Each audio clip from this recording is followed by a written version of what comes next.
Two. We live and direct, y'all. Red Dot City. You already know. My boy Ad. Listen, right? man. La Galleria. What's the address again, fam? 216 Penn Street, man. You know, uptown on the north side. You already know. Right. But listen, man. How I end up being like a motivated person, like the grind, is my man Jesse was an old head. You know what I'm saying? Me and my young boy, we used to pack bags. Right. We used to pump gas. Right. This was way before robbing, stealing, and anything. I was a person that went to the supermarket, helping old ladies home. Yeah, I did that.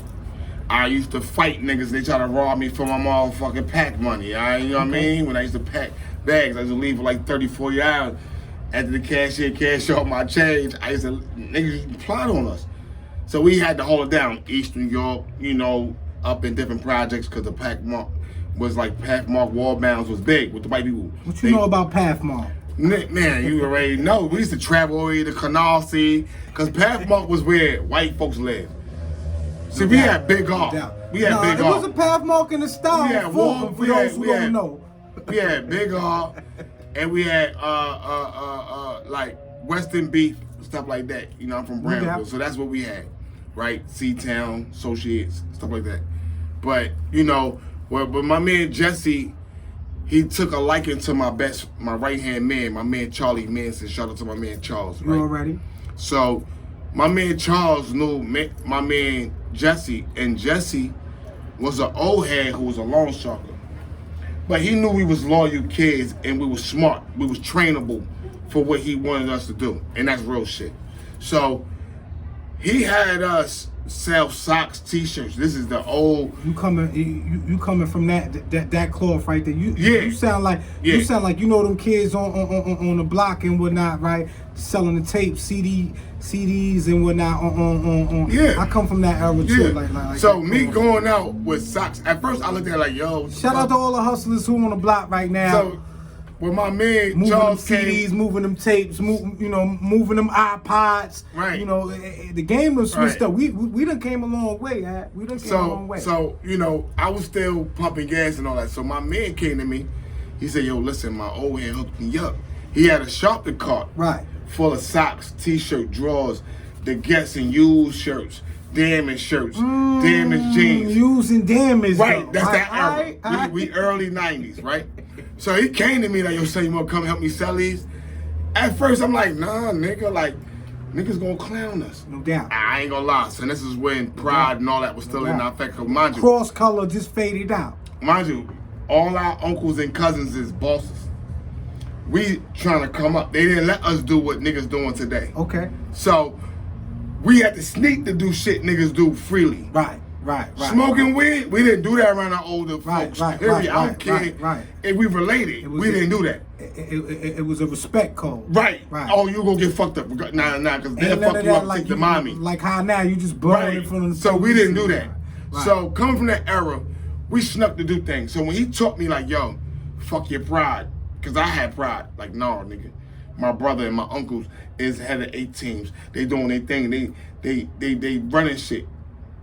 I'm looking them ride around in Saabs and all that, and I'm not selling no used shit, and it was fake. But I put away my pride, and now me and my man, we on the train, 3 train, L train, A train. We on the J train. We selling this shit to everybody, Jamaicans. Shout out to those who still riding the train and whatnot, still taking them groovy rides and whatnot. You feel me? Yeah. So this is way before dudes was pop locking in on the train. We was doing it before dudes was actually on the train doing it. Before the Chinese people came through, no doubt, with the toys dancing and stuff, no doubt. Me and my niggas was doing this in 88, 89 on the trains with clothing. And we was only 12 and 13 years old. No doubt. He a little older than me. I come from that era as well. That's what we did. This is way before the Chinese man came through with batteries and refreshments. We've been doing that. So when I see them doing it, I said, damn, we've been doing that. Yo, we got Guess Used, and we used to wear it to make it like it fly. We used to put it on. We used to come home with damn near 2, 3 socks in there, 2, 3 shirts in there. We used to go to Jamaicans. You know Jamaicans didn't care, as long as they liked it. So let me ask you something, right? About labels nowadays, right? Like everybody wearing this designer that, and then everybody So once in the blue and whatnot, somebody will come out with a specific label and whatnot, or brand rather, right? Yeah. Like rest in peace Virgil and whatnot, right? Like everybody jack Virgil. They even got songs made about Virgil, Bentleys, Maybachs and whatnot, right? Yeah. How you feel, right, where the culture, right, has accepted, right, like our own, right? And what is it gonna take for the next Virgil? Son, I'm gonna keep one. Fashion right now, like if you go to New York, it depends on era, genre, or a person, like what they like to right now. See, us growing up in 80s, 90s, you know, we didn't want to dress like a bum. That's it. I don't care what you wore. You want to be fly in it. I don't care if it was real, fake. You had to wear what your moms could afford. No doubt. Right? So, us come from the era, we wore hand-me-downs, but we took certain shit. We knew we couldn't go out with just anything was like noticeable that my brother had that. Okay. So we had to finesse it. We did that, right? So when we started getting money, a few dollars, we go shopping. We dressed like the ballers and bosses in our neighborhood. Right. Bally's, MBs, Averexes. See Now, mind you, we kids. Averex didn't even, I was 12, 13 with an Averex that swallowed me. It didn't fit me. No doubt. No doubt. Didn't fit me. No doubt. I look like crisscross make you jump with like real talk. Like it didn't fit me. But we had it.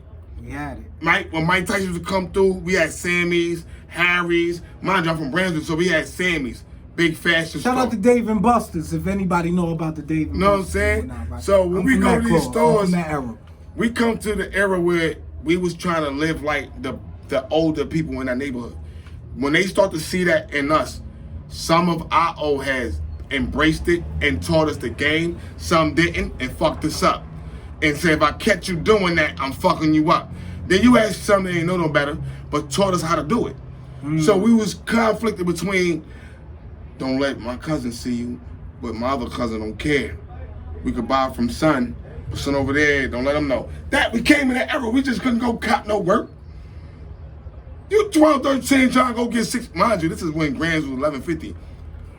Mind you, we chipping in. We gonna take a brief intermission on that and whatnot. We gonna get right back to y'all. It's your boy Fly Money, my boy Ab over here, La Galleria. What's the address again? You know, 216, man, Penn Street, man, Uptown Galleria on the north side, downtown side. You know how we ride. Man. You already. We out, y'all.